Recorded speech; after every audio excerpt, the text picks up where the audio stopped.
осы сайлауға байланысты тек айтарым, біріншіден жауапқа кім тартылу керек. Ол сайлау комиссиясының бастығы Абдыровтен бастау.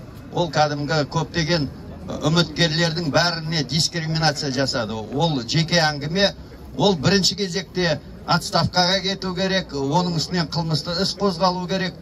Ал Абдыров ол жалғыз оны істеді ма? Оның артында міндетті түрде президент әкімшілігі тұрады. Оның артында Ерлан Қариннің құлағы қалқайып тұрады. Ал Ерлан Қариннің артында кімнің? Тоқаевтың құлағы қалқайып тұрады, міндетті түрде. Мен бұл жерде біздің талаптар нақты болу керек. Мына алдымызда Сәлім Өтен айтып кетті, тағы бірнеше адамдар. Біздің талаптар радикалды болу керек. Біз бүкіл сайлау комиссиясы түгелдей отставкаға кету керек. Өкіметте кету керек, мына заңсыз сайлаған парламентте кету керек. Соның ішінде Тоқаевта кету керек. Біз солай талаптарымызды нақтылап алу керек. Соған халықты дайындау керек. Мына міндетті түрде біз бұл талаптарды күшпен емес, осындай ұйымдасқан күйінде, мысалға бұлардың кетуін талап ету керек. Уақытша өкімет құрылуын соған дайындау керек. Халықты да, белсенділерді де. Одан кейін Сәлім Өтен 6 айға президент немесе өкіметті басқару деді ғой. Мен айтар едім, ол Сәлім Өтен бола ма? Мүмкін, болуы да мүмкін. Неге болмасқа? Әлде басқа да үміткерлер шығуы мүмкін. Бірақ мен 6 ай емес, оны 1 жылға деп айтарадым. Оның бір себебі, бірінші 5-6 айда көптеген қуғын көрген саяси тұтқындар бәрі ақталу керек. Соларға баға берілу керек. Одан кейін олардың құқы тапталмау керек. Оларда өздері саяси ұйымдарын құру керек.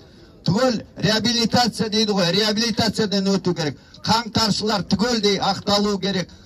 Көше партиясы түгел ақталу керек. Одан кейін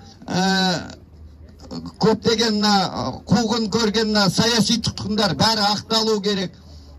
Дем партияның мүшелері де, мысалға Жанболаты да, басқасы да бәрі ақталу керек. Ешқайсының құқы шектелмеу керек. Оғанда уақыт кетеді. Содан кейінгі 6 ай уақыт сайлауға дайындық болады. Мен сонындай ұсыныс жасар едім. Ең бастысы радикалды талапқа бәрін дайындауымыз керек. Отставкаға бүкіл сайлау комиссиясынан бастап өкімет басшысы Тоқаевқа дейін. Ал олардың өз кезегінде олар өздерінің бағасын алады. Мысалға қаңтар қырғынына да баға берілу керек.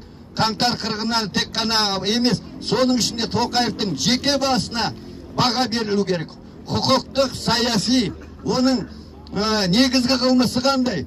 Біріншіден жалған ақпарат тарату. 20 мың террорист, одан кейін халқына жала жапты. Одан кейін қуғын сүргіннің барлығының бұлайша инициаторы дейді ғой. Бәрі соның нұсқауымен істелген. Соның бәріне баға беріліп, баға берілгеннен кейін оның кетуге мәжбүр болады. Оның президенттік иммунитетін жою керек болады. Одан кейін оны өздерің білесіңдер. Мен соған шақырамын.